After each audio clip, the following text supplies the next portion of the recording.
Welcome to Mufti Muhammad Nadeem Husaini official YouTube channel. Mufti صاحب کے channel کو سبسکرائب کریں تاکہ ہر آنے والی ویڈیو سے باخبر رہیں۔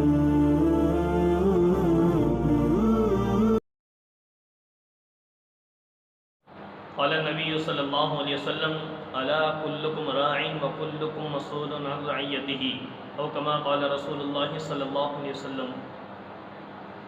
میرے بھائی دوستو، نبی اکرم صلی اللہ علیہ وسلم کا مبارک فرمان ہے، آگاہ ہو جاؤ سربراہان حضرات کو، کسی چاہے گھر کا سربراہ ہو، علاقے کا سربراہ ہو، ادارے کا سربراہ ہو، فرمایا کہ اللہ تعالیٰ تم سے پوچھیں گے تمہارے ماتحتوں کے بارے میں۔ تو آج اللہ رب العالمین نے جس کو جس جگہ کی جتنی جگہ کی جتنے افراد کی سربراہی دی ہے، ان کے حقوق پامال نہ ہو۔ بہت زیادہ آج دور ایسا چل رہا ہے جہاں پر اس بات کو مد نظر ہی نہیں رکھا جا رہا، چاہے اس کی مثال گھر کی لے لیں، چاہے اس کی مثال ملک کی لے لیں۔ تو اس لیے اللہ رب العالمین ہر مسلمان کو اس پکڑ سے بچائے جو دوسروں کے حقوق کی پامالی ہو رہی ہے۔ تو انہی میں سے گھریلو معاملات ہیں، بیویاں بھی مرد کے پاس ان کے ماتحتی میں آتی ہیں، گویا اللہ کی امانت ہے وہ۔ نبی اکرم صلی اللہ علیہ وسلم نے خطبہ حجۃ الوداع کے اندر فرمایا تو بیویوں کے الگ سے حقوق ذکر فرمائے کہ گویا یہ اللہ کی طرف سے تمہارے پاس آئی ہوئی ہے۔ اپنے گھر بار، بہن بھائیوں کو، پوری رشتہ داری کو، سب کو چھوڑ کر یہ ایک عورت ایک بندے کی خاطر آ رہی ہے۔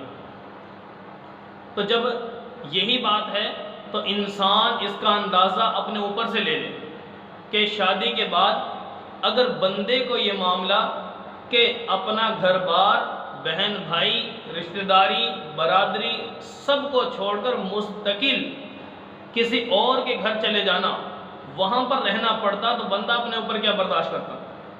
پھر وہاں پر جا کر لوگوں کے تانے سننا، گھر کی باتیں سننا، کام کاج سننا، تو بندے کے اوپر کیا گزرتی؟ تو میرے بھائی، اس لیے بیویاں اللہ کی طرف سے ایک امانت ہے، ان کے بھی حقوق ہیں، پیار محبت سے ان کے ساتھ پیش آنا، ان کے حقوق کا خیال رکھنا۔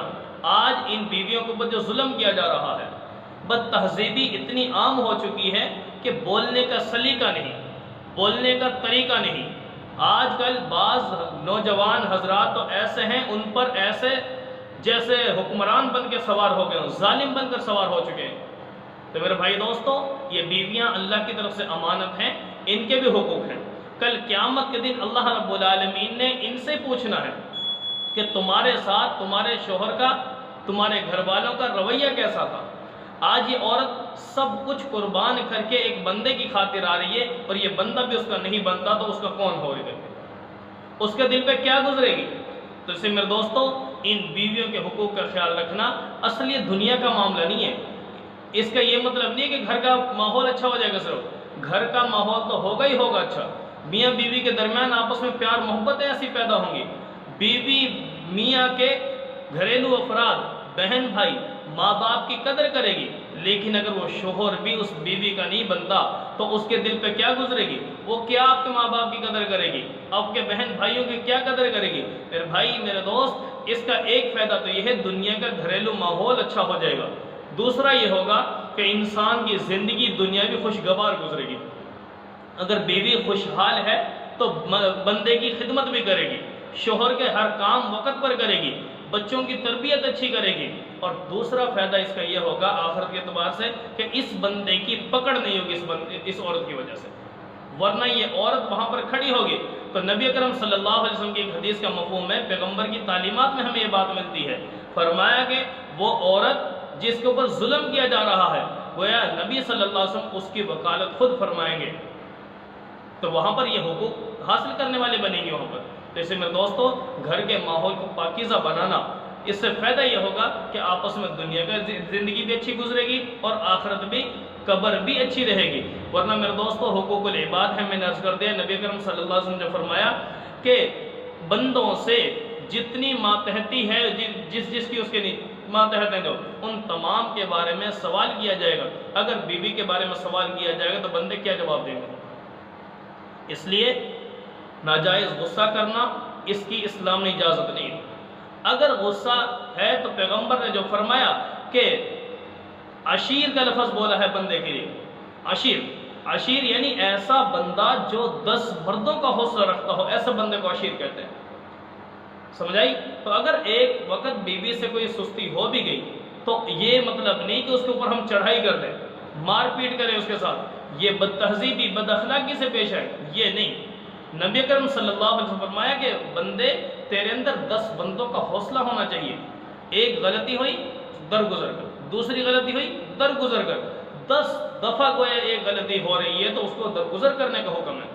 آج اگر بندہ ایک دفعہ معاف کرے گا، 2 دفعہ معاف کرے گا، 3 دفعہ معاف کرے گا تو وہ عورت خود بخود ٹھیک ہو جائے گی، گھر کا ماحول اچھا ہو جائے گا۔ ورنہ نبی کرم صلی اللہ علیہ وسلم فرمایا خیرکم خیرکم لأہلہ وانا خیرکم لأہلی، تم میں سے بہترین شخص وہ ہوگا اللہ کی نظر میں جو اپنے گھر والوں کے ساتھ بہترین ہے، اور فرمایا کہ میں پوری کائنات کے لوگوں میں سب سے زیادہ اپنے گھر والوں سے اپنی بیویوں سے اچھا ہوں۔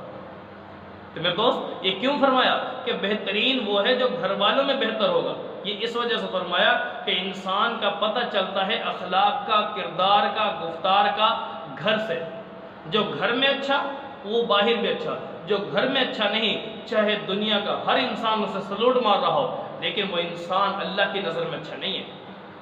اس لیے کیوں اکثر جس کے ساتھ رہنا ہے اس کے ساتھ اخلاق اچھے تو باہر والوں کے ساتھ بھی اچھے شمار ہوں گے، ورنہ اگر گھر میں اخلاق اچھے نہیں ہیں تو میرے دوست یہ باہر کا اخلاق یہ کوئی کام نہیں دے گا۔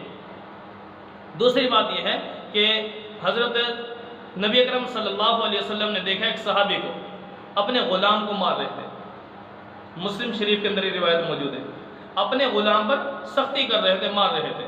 تو نبی اکرم صلی اللہ علیہ وسلم جب دیکھا تو فرمائے اللہ اقدر علیک منک علی، اللہ تعالیٰ تجھ پر زیادہ حق رکھتے ہیں اس سے جو تو اس بندے پر حق رکھتا ہے۔ کیا مطلب؟ تو اس بندے کا آقا ہے، یہ تیرا غلام ہے، اگر غلطی اس سے ہو گئی، جیسے تو غلطی کے اوپر اسے مار پیٹ کر رہا ہے، سزا دے رہا ہے، تو بندے اللہ رب العالمین تیرا مالک ہے، تیرا خالق ہے، کیا تجھ سے کوئی غلطی نہیں ہوتی؟ آج اگر تو اس بندے کی ایک غلطی کو معاف نہیں کر رہا، اگر اللہ نے تجھے پکڑ لیا تو پھر تجھے کون معاف کرے گا؟ تو انسان ہو کے میرے بندے، اے میرے مسلمان بھائی، کتنی خطائیں ہم کر رہے ہیں، کتنی غلطیاں ہم کر رہے ہیں، لیکن اللہ کی شان اللہ درگزر کرتے جا رہے ہیں۔ آج ہمارا کوئی ملازم سے کوئی غلطی ہو جائے، کوئی وقت پر کام نہ ہو، کسی قسم کا کوئی معاملہ بن جائے، آج مالک اس پر چڑھائی کر دیتا ہے، اس کو ماں بہن کی گالیاں دی جا رہی ہیں۔ معاشرے کے اندر ہمارے اس نوجوان، ہمارا یہ فرد جو معاشرے کے اندر جو ملازمت کر رہا ہے، اس ملازمت کی ماں نہیں رہی، گویا ملازم کی بہن نہیں رہی۔ آج طرح طرح کا جو ظلم و ستم معاشرے کے اندر ان کے ساتھ کیا جا رہا ہے، کیا امیر کی بہن ہی بہن ہے؟ کیا امیر کی ماں ہے؟ غریب کی ماں نہیں ہے، غریب کی بہن نہیں ہے۔ تو میرے دوست ماں ہر کسی کی ہے، بہن ہر کسی کی ہے۔ اگر امیر کی عزت ہے تو میرے رب نے عزت غریب کو بھی دی ہے۔ اگر امیر کی جس بات میں ضلالت محسوس ہو رہی، یہ ضلالت غریب کے لیے بھی آتی ہے، تو لہٰذا غصے میں کنٹرول کرنا، اپنے غصے پر قابو پانا، اس سے فائدہ یہ ہوگا کہ نبی اکرم صلی اللہ علیہ وسلم کی احادیث میں ملتا ہے کہ جو بندہ درگزر کرتا ہے تو اللہ رب العالمین فرماتے ہیں میں اس بندے کے گناہوں کو معاف فرما دیتا ہوں۔ یہ مسلم شریف کی روایت جو میں نے ذکر کی تھی کہ نبی اکرم صلی اللہ علیہ وسلم جب اس سے فرمایا کہ اللہ اقدر علیک منک علیہ، اللہ تجھ پر اس سے زیادہ قدرت رکھتا ہے جو تو اس کو پر رکھتا ہے، اتنا کہا، اس صحابی نے مڑ کر دیکھا پیچھے تو پتہ چلا کہ وہ نبی اکرم صلی اللہ علیہ وسلم جو منع فرما رہے تھے۔ تو اتنی سی بات پر اس صحابی نے اسی وقت اپنے غصے پر قابو پایا، اور قابو پانے کے بعد کہا کہ اے اللہ کے محبوب صلی اللہ علیہ وسلم میں اسے آزاد کرتا ہوں اللہ کے لیے۔ نبی صلی اللہ علیہ وسلم فرمایا اگر تو آزاد نہ کرتا تو جہنم کی لپیٹ میں آ جاتا، جہنم کی آگ کا تو ایندھن بن جاتا۔ تو نبی کرم صلی اللہ علیہ وسلم نے اس لیے سمجھایا کہ کوئی غلطی ہو بھی جاتی ہے، کوئی معاملہ بن بھی جاتا ہے، اس کا یہ مطلب نہیں کہ آپ اس کے اوپر ظلم و ستم کرنا شروع کر دیں، جتنی غلطی وہ ہلکی پھلکی سزا دے دی جائے، ہلکا سا ڈانٹ دیا جائے، اس سے یہ ہوگا اگر ہم زیادہ غلطی پر تھوڑی سزا دیں گے تو ہمارا وہ غلام، ہمارا وہ ملازم، وہ ہمارا جو بھی ماتحت ہے آئندہ وقت کو خیال کرے گا اس کا، اور ہماری قدر اس کے دل میں باقی رہے گی۔ ورنہ ہم جب ظلم کریں گے وہ دل سے ہماری عزت نہیں کرے گا، دل سے ہمیں سلوٹ نہیں مارے گا۔ اس سے میرے دوست اس کے بھی حقوق ہیں، اس کے اندر بھی جان ہے، تو اس لیے اس کو برا نہ سمجھے۔ ایک مرتبہ نبی اکرم صلی اللہ علیہ وسلم کے پیارے صحابی سیدنا صدیق اکبر رضی اللہ تعالیٰ عنہ کو اپنے رشتہ داروں میں سے کسی پر غصہ آیا، انہوں نے ڈانٹنا چاہا ان کو، تو ابو بکر صدیق رضی اللہ تعالیٰ عنہ کو اللہ رب العالمین نے فرمایا گوئے آیت نازل ہوگی الا تحبون ان یغفر اللہ لکم، کیا اس بات کو پسند نہیں کرتے تم غصے میں آ جاتے ہو جب کہ اللہ تعالیٰ تمہیں معاف کر دے تم جب غصے کو پی جاؤ؟ تو اتنا کہا، یہ آیت نازل ہوئی تو نبی کرم صلی اللہ علیہ وسلم جب بتایا تو ابو بکر صدیق رضی اللہ تعالیٰ اسی وقت فرمایا اللہ کی قسم میں اپنے لیے مغفرت کو زیادہ پسند کرتا ہوں، اور اس صحابی کو معاف کر دیا۔